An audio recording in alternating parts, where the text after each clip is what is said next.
எல்லா இடமே பார்த்தோம். பிரதமர் அவர்கள் சென்னைக்கு 3 முறை வந்திருக்காங்க, திருச்சிக்கு 1 முறை வந்திருக்காங்க, திண்டுக்கல் பகுதிக்கு வந்திருக்காங்க. எலெக்ஷன் பிரச்சாரத்தின் பொழுது தென் தமிழகம் வருவதற்கு வாய்ப்புகள் இருக்கு. கோயம்புத்தூர் பகுதிக்கு பிரதமர் அவர்கள் கடந்த 2.5 ஆண்டுகளா வரல. கோவை பகுதிக்கு 2.5 ஆண்டுகளா பிரதமருடைய வருகை அரசு நிகழ்ச்சி அங்க நடக்கல. சென்னை தான் லாஜிக்கலா முடிச்சா இங்க வைக்கலாம்னு தான் யோசிச்சோம்னா, ஆனா சென்னைக்கு பிரதமர் 3 முறை வந்திருப்பதால் பிரதமர் செல்லாத ஒரு புதிய பகுதிக்கு பிரதமரை அழைக்க வேண்டும் என்று கட்சியினுடைய மூத்த தலைவர்களுடைய யோசனை. அதன்படி நமக்கு அவ்வளவு இடம் வேணுங்கன்னா, பார்க்கிங்கே உங்களுக்கு 300 ஏக்கர் தேவைப்படுது, மாநாட்டு பந்தலுக்கு 100 ஏக்கர் தேவைப்படுது, பிரதமருடைய ஹெலிகாப்டர் லேண்டிங் ஜோன் 25 ஏக்கர் தேவைப்படுது, மற்றபடி டாய்லெட், உணவு இதுக்கெல்லாம் இன்னொரு 70 ஏக்கர் தேவைப்படும்.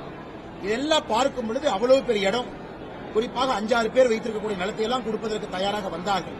அதனால்தான் பல்லடம் பக்கத்தில் மாதாப்பூர் அப்படிங்கிற பஞ்சாயத்து லிமிட்ல இவ்வளவு பெரிய இடம் நமக்கு கிடைத்திருக்கு. அதை நிரவி சமன் செய்து அங்கே மாநாட்டு பந்தல் போட இருக்கு.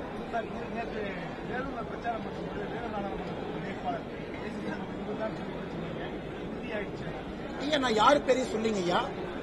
குறிப்பாக வேலூர் பாராளுமன்ற தொகுதியில 2019 போட்டியிட்ட ஏசி சண்முகம் அவர்கள் என்ன செய்யறாங்க, 2019 ஜெயித்த கதிரானந்த் அவர்கள் என்ன செய்யறாங்கன்னு எல்லா மேடையிலும் சொன்னாங்க.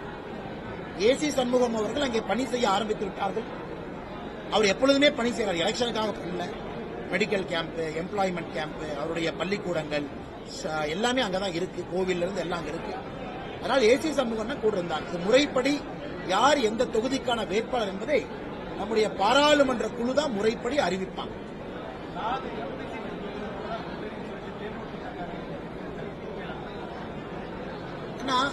எல்லா கட்சிகளை பொறுத்த வரைக்கும் எல்லா கட்சிகளுக்கும் ஒரு நிலைப்பாடு இருக்கும், அது தவறு நம்ம சொல்ல முடியாது.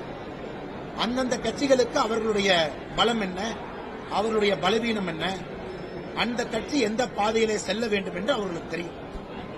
கூட்டணி பேச்சுவார்த்தை என்பது ஒரு கடினமான ஒரு விஷயம். அவ்வளவு எளிதாக கூட்டணி பேச்சுவார்த்தை என்பதை முடிக்க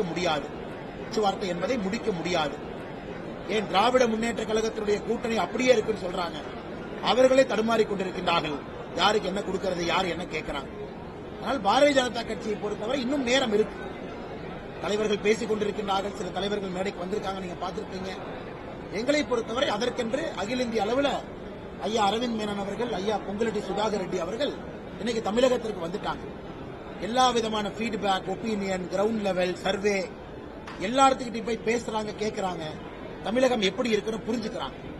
நீண்ட நெடிய அரசியல் அனுபவம் இருக்கிறாங்க. அல்ல கூட்டணியினுடைய தன்மை அது எப்படி இருக்கும் வருகின்ற காலத்தில் கண்டிப்பா உங்களுக்கு நாங்க சொல்றோம்.